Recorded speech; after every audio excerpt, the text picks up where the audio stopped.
Yes बच्चों, आप कैसे हैं। तो आज हम पढ़ेंगे कक्षा 9वीं का अर्थशास्त्र का अध्याय 3, जिसका नाम है निर्धनता एक चुनौती। इसमें हम निर्धनता का अर्थ, निर्धनता की अवधारणा और निर्धनता के कारणों का विवेचन करेंगे और सरकार द्वारा निर्धनता के निवारण के लिए उठाए गए कदमों की चर्चा करेंगे। सबसे पहले तो हम ये देखेंगे कि निर्धन लोग होते कौन हैं। हमारे आसपास हमने कई ऐसे लोगों को देखा होगा जो बड़ी ही कठिनाई से अपना जीवन यापन कर रहे हैं। जैसे भूमिहीन किसान, भूमिहीन मतलब जिनकी अपनी भूमि नहीं है, खेत नहीं है, अपने दूसरों के खेतों में काम करते हैं और उन्हें कुछ लिमिटेड अनाज या लिमिटेड सामान ही मिल पाता है अपना गुजर बसर करने के लिए। और झुग्गियों में, शहरों में झुग्गियों में रहने वाले लोग हमने देखे होंगे जिनके पास ना तो साफ़ सुथरे कपड़े हैं पहनने के लिए, वो गंदे, मैले और फटे हुए कपड़ों में ही हम देखते हैं उन लोगों को। और ढाबों पर काम करने वाले लोगों को हमने देखा है। कुछ ढाबों पर काम करने वाले बच्चे भी ऐसे होते हैं जो ढाबों पर बर्तन साफ़ कर रहे होते हैं या कुछ ऐसा काम कर रहे होते हैं। तो ऐसे लोगों को हमने देखा है अपने आसपास जो बहुत ही निर्धन होते हैं। मज़दूरों को देखा है। तो सबसे पहले हम देखेंगे कि निर्धनता का अर्थ क्या होता है। हमारा देश भारत एक कृषि प्रधान देश होने के साथ साथ बहुत ही निर्धन देश भी रहा है। 2011-12 के जनगणना में हमने पाया है कि 270 मिलियन यानी 27 करोड़ लोग हमारे देश में निर्धनता में जीते हैं, यानी वो बहुत गरीब हैं। इसका अर्थ क्या हुआ कि विश्व में भारत का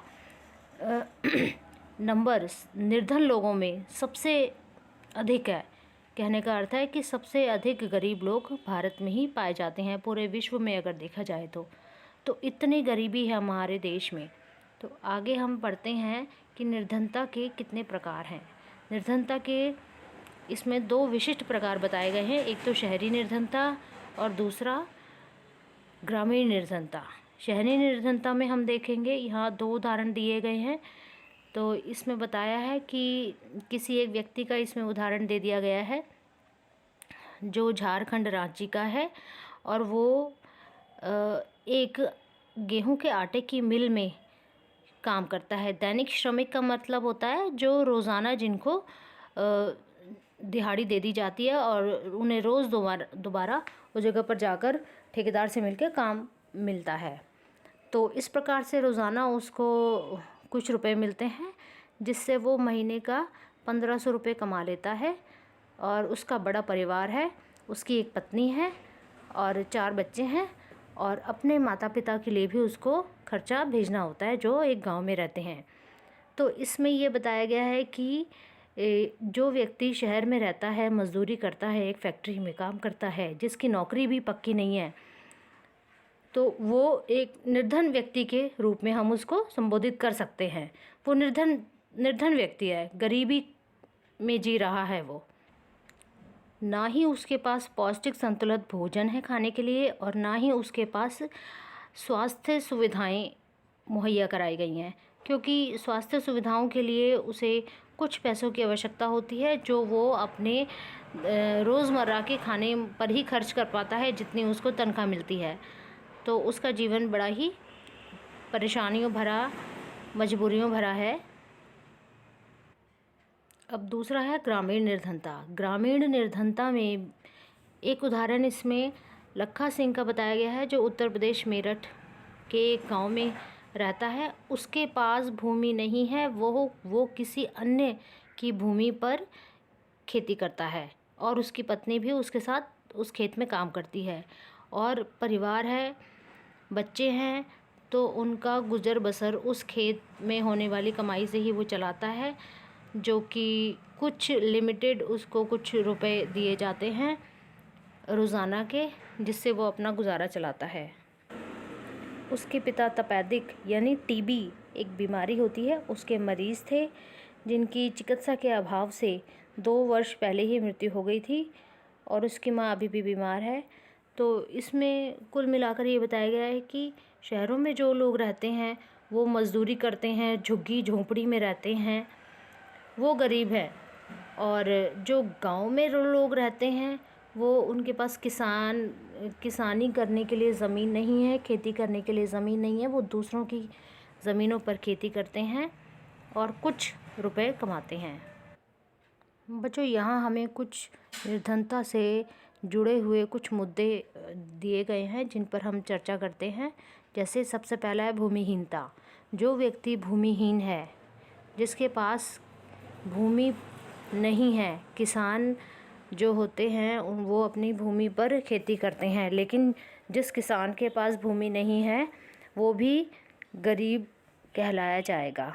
बेरोज़गारी, दूसरा है बेरोज़गारी, यानी कामकाज नहीं होने के अवस्था में उसे इधर उधर कहीं मज़दूरी करनी पड़ती है। वो मज़दूरी भी उसकी नियमित नहीं होती है, वो भी उसको रोज़ाना के कुछ रुपए दे दिए जाते हैं जो कि उसके परिवार के पालन पोषण के लिए पर्याप्त नहीं होते हैं। तीसरा है परिवार का आकार। परिवार का आकार बड़ा होने पर भी व्यक्ति अपने परिवार का गुजारा अच्छे से नहीं चला पाता है और आमदनी थोड़ी होने के कारण वो निर्धनता का शिकार हो जाता है। अगला है निरक्षरता। निरक्षरता तो सबसे बड़ा कारण है बच्चों। अगर आप पढ़े लिखे नहीं हैं तो आप अपने परिवार को कैसे चलाएंगे, कैसे गुजारा करेंगे, कैसे नौकरी करेंगे, कैसे कोई काम धंधा करेंगे। तो अच्छा जीवन यापन करने के लिए साक्षर होना बहुत आवश्यक है। तो निरक्षरता भी एक निर्धनता का खास मुद्दा है। और अगर निर्धन है परिवार तो उसका स्वास्थ्य भी बहुत अच्छा नहीं होगा। कुपोषित होंगे बच्चे, बच्चों को जो संतुलित भोजन मिलना चाहिए उनके ग्रोथ के लिए, वृद्धि के लिए, वो नहीं मिल पाता है। और अगला है बाल श्रम। बाल श्रम में क्या होता है कि छोटे छोटे जो बच्चे होते हैं परिवार बड़ा होने के कारण छोटे बच्चों को भी काम करना पड़ता है और वो छोटे बच्चे अपनी पढ़ाई को और अपने स्वास्थ्य को नज़रअंदाज करते हुए बाल श्रम करने लगते हैं, श्रमिक बन जाते हैं, जिससे उनका स्वास्थ्य या फिज़िकल ग्रोथ भी रुक जाती है और वो अपनी पढ़ाई को भी नहीं पूरा कर पाते हैं, जिससे वो आगे अपने भविष्य को उज्जवल नहीं कर पाते हैं, वो भी गरीब ही रह जाते हैं। और गरीब जो व्यक्ति होते हैं वो असहायता की वजह से उनको किसी प्रकार की कोई सहायता नहीं मिल पाती है, तो उनकी हालत और दयनीय हो जाती है। निर्धनता का अर्थ क्या होता है? निर्धनता का अर्थ होता है भुखमरी होना, यानी पर्याप्त भोजन ना मिलना, संतुलित भोजन, पौष्टिक भोजन ना मिलना, आश्रय का ना होना, यानी अब घर ना होना, अपना घर ना होना, टूटी फूटी झुग्गी झोंपड़ी, गत्ते, टीन को जोड़कर बना लिए जाती है, वो उसको झुग्गी झोंपड़ी कह देते हैं। तो आश्रय का ना होना, ये ऐसी गरीबी की ही स्थिति है। माता पिता का इलाज ना हो पाना, बच्चों को अच्छे संस्थान में शिक्षा प्राप्त ना करवा पाना, और दूसरा पीने का स्वच्छ जल ना उपलब्ध हो पाना और साफ़ सफाई की कमी, ये सब जो है ये निर्धनता के ही उदाहरण हैं।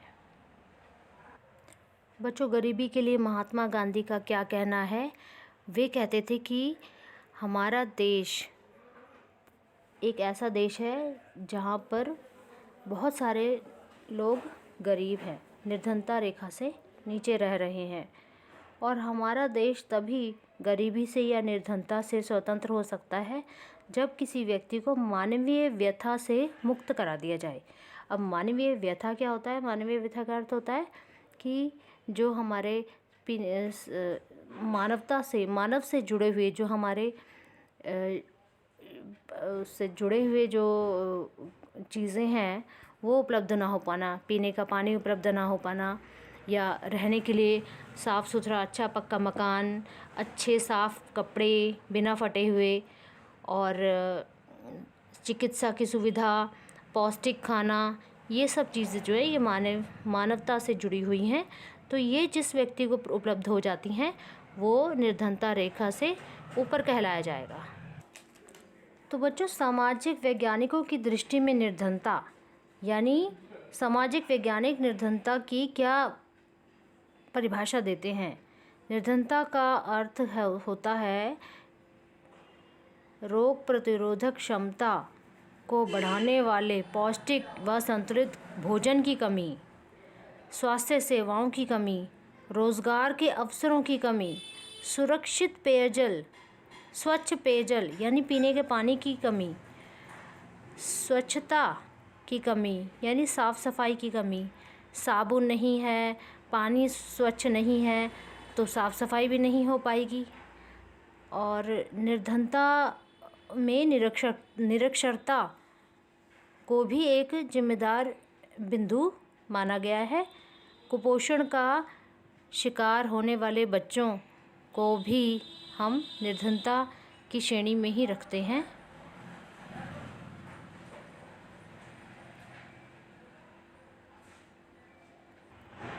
बच्चों, अगला हमारा पॉइंट है निर्धनता रेखा। निर्धनता रेखा का अर्थ क्या होता है कि सरकार ने एक सीमा निश्चित कर दिया है कि इस सीमा से नीचे के लोग जो हैं वो निर्धनता रेखा से नीचे माने जाएंगे, यानी गरीबी रेखा से नीचे, यानी कि 1,80,000 रुपये से कम आय वाले व्यक्तियों को सरकार ने निर्धनता रेखा से या गरीबी रेखा से नीचे के तबका माना गया है। और 1,80,000 जिनकी सालाना आय 1,80,000 से अधिक है उन्हें निर्धनता रेखा से ऊपर माना गया है। होते तो वो भी गरीब ही हैं। अगर मान लो किसी व्यक्ति की 2 लाख रुपए आय है तो वो कोई अमीर तो नहीं कहलाएगा, होगा तो गरीब। लेकिन सरकार ने जो रेखा निश्चित कर दी गई है, जो एक सीमा निश्चित कर दी गई है, उससे वो थोड़ा सा ऊपर ही है। 1,80,000 रुपये कोई बहुत ज़्यादा इनकम नहीं होती है, अधिक आय नहीं होती है। लेकिन फिर भी जिस प्रकार सरकार ने जो अपने आयाम निश्चित किए गए हैं हम उसी प्रकार चलेंगे। जो व्यक्ति गरीबी रेखा से नीचे हैं यानी जिनकी आय 1,80,000 रुपये से कम है, वो सरकार के अनुसार वो अपने मूल आवश्यकताओं की पूर्ति भी नहीं कर पा रहे हैं, जो हमारी रोटी, कपड़ा और मकान की मूल आवश्यकताएं होती हैं। इसमें उन्हें हर चीज़ का बहुत ही कठिनाई के साथ सामना करना पड़ता है। वे अपने बच्चों को स्कूल भी नहीं भेज पाते हैं, अच्छा भोजन भी नहीं उनको मिल पाता है और ना ही अच्छा जीवन स्तर। अगला हमारा पॉइंट है निर्धनता के अनुमान। निर्धनता का अनुमान सरकार जनगणना के मुताबिक लगाती है। पिछले कुछ सालों में जो जनगणना हुई है उसके मुताबिक यह निष्कर्ष निकल कर आया है कि पिछले कुछ दशकों में हमारे देश में निर्धनता से नीचे रहने वाले लोगों की संख्या में कमी आई है, यानी लोगों का जो जीवन स्तर है वो थोड़ा सुधार आया है। असुरक्षित समूह यानी निर्धनता रेखा से नीचे के लोगों में कई सामाजिक समूह और आर्थिक समूह ऐसे हैं जो आर्थिक रूप से भी या निर्धनता की दृष्टि से भी सुरक्षित नहीं है, यानी निर्धन हैं, गरीब हैं। जैसे अनुसूचित जाति और जनजाति समूह के लोग, अधिकतर पिछड़े वर्गों के लोग गरीब पाए जाते हैं। ये हो गए सामाजिक समूह। और आर्थिक वर्ग कौन कौन से हुए? आर्थिक समूहों में नगर में रहने वाले अनियमित मजदूर हैं, उनके परिवार, जिनकी आय निश्चित नहीं है, जिनकी नौकरियां भी निश्चित नहीं हैं, वो मात्र कुछ समय के लिए ही नौकरी करते हैं। या गांव के वो लोग जिनका सीजनल काम होता है, मौसमी रोज़गार होते हैं वो भी आर्थिक रूप से सक्षम नहीं होते हैं। उनकी भी आर्थिक दृष्टि से वो भी कमज़ोर ही होते हैं। इसमें बच्चों उसी प्रकार का चार्ट दिखाया गया है। आर्थिक और सामाजिक समूह जो निर्धनता की रेखा से नीचे हैं या ऊपर हैं, वो चार्ट इसमें दिखाया गया है। बच्चों अगला हमारा पॉइंट है अंतर्राज्यीय असमानताएं। यानी भारत में जितने भी स्टेट हैं उन सभी स्टेट्स में, उन सभी राज्यों में गरीबों की संख्या अलग अलग है। यानी निर्धनता में जीने वाले लोगों की संख्या भिन्न भिन्न है। हर राज्य में निर्धनता का अनुपात अलग अलग है। पूरे भारत देश का अनुपात 22% है। निर्धनता का अनुपात 22% है। जैसे कुछ राज्य जो हैं हमारे मध्य प्रदेश, असम, उत्तर प्रदेश, बिहार और उड़ीसा, इनमें निर्धन लोगों का अनुपात जो है वो अधिक है, यानी निर्धन लोग जो हैं वो अधिक रहते हैं पूरे देश की अपेक्षा। पूरे देश में 22% का अनुपात है और इन राज्यों में 22% से भी अधिक का अनुपात है, यानी इन राज्यों में गरीबों की संख्या अधिक है।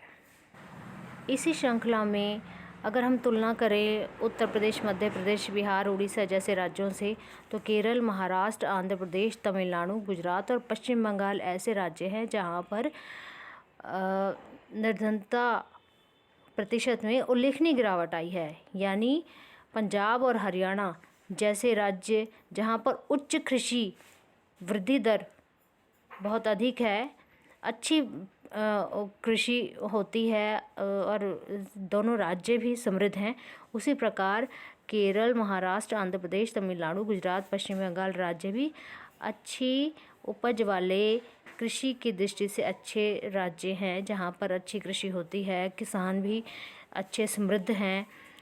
तो इसी प्रकार हम कह सकते हैं कि अंतर्राज्यीय असमानता हमारे देश में व्याप्त है। बच्चों, इस फिगर में, इस ग्राफ में आप देख सकते हैं कि भारत देश के अलग अलग राज्यों में निर्धनता का क्या अनुपात है।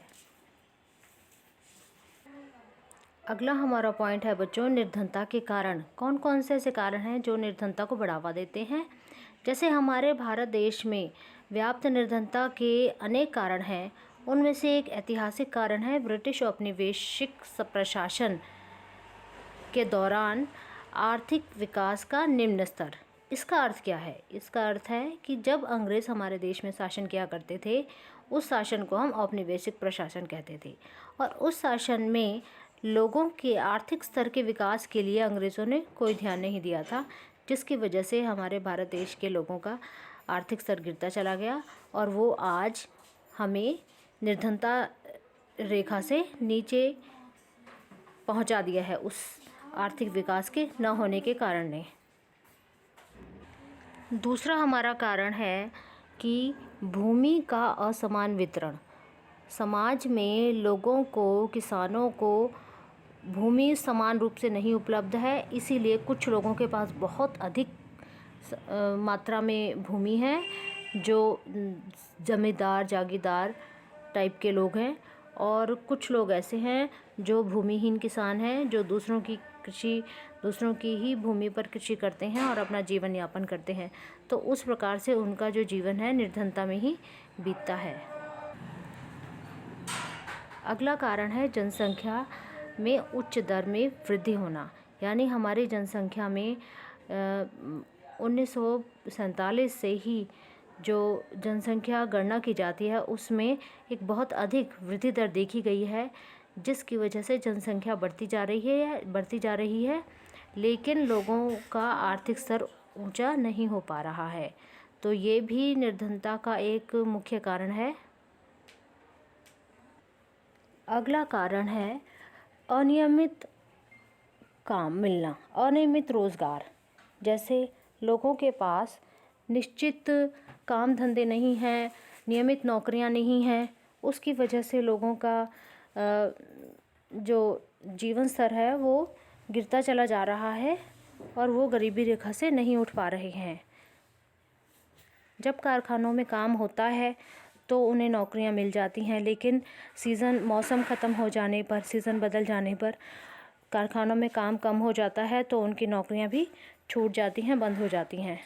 उसी प्रकार ग्रामीण क्षेत्रों में भी इसी प्रकार होता है कि जब फसलों का काम होता है तो किसानों को काम मिल जाता है, अन्यथा वे बेरोज़गार रहते हैं। अगला कारण है रोग प्रतिरोधक क्षमता का कम होना। वो किस वजह से?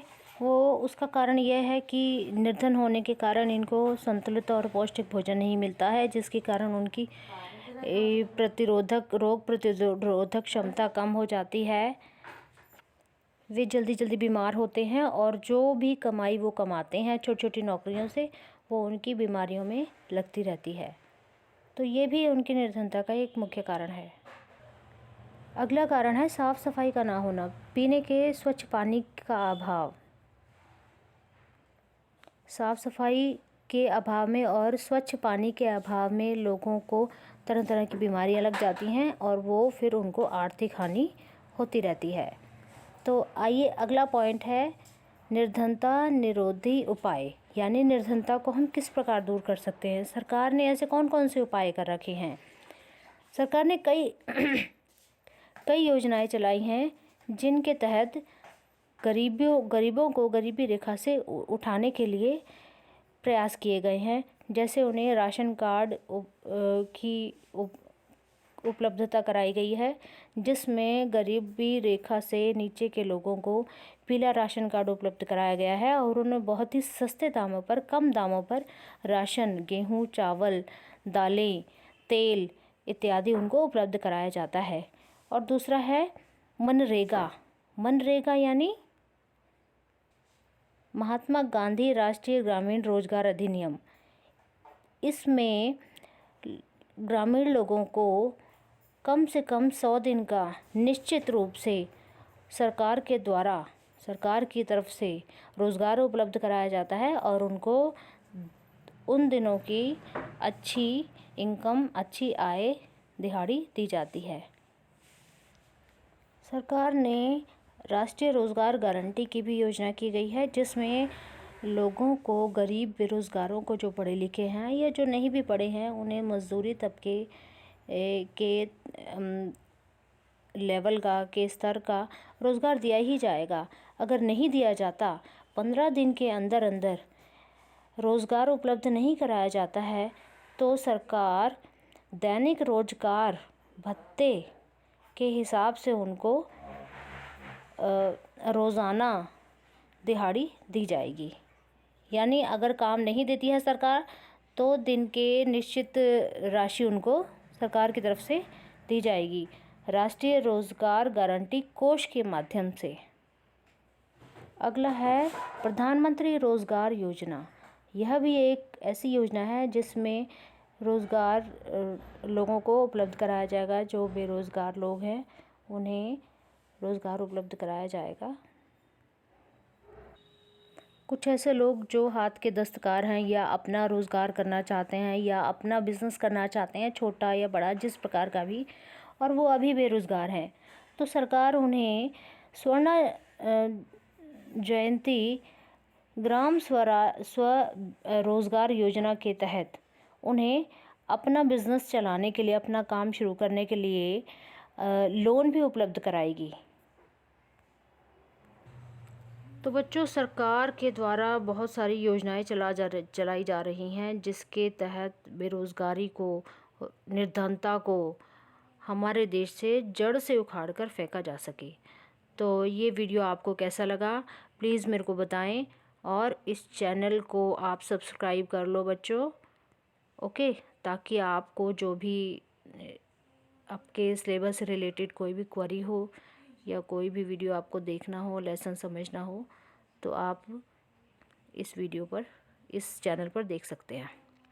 आगे क्वेश्चन आंसर मैं भेज रही हूँ, इसी वीडियो को आप ऑन करके क्वेश्चन आंसर अपनी कॉपीज़ में लिख सकते हैं। ओके बच्चों, बाय बाय। अभ्यास के प्रश्न नंबर 1 और प्रश्न नंबर 2, प्रश्न नंबर 3, प्रश्न नंबर 4, प्रश्न नंबर 5, 6 और 7, प्रश्न नंबर 8, प्रश्न नंबर 9।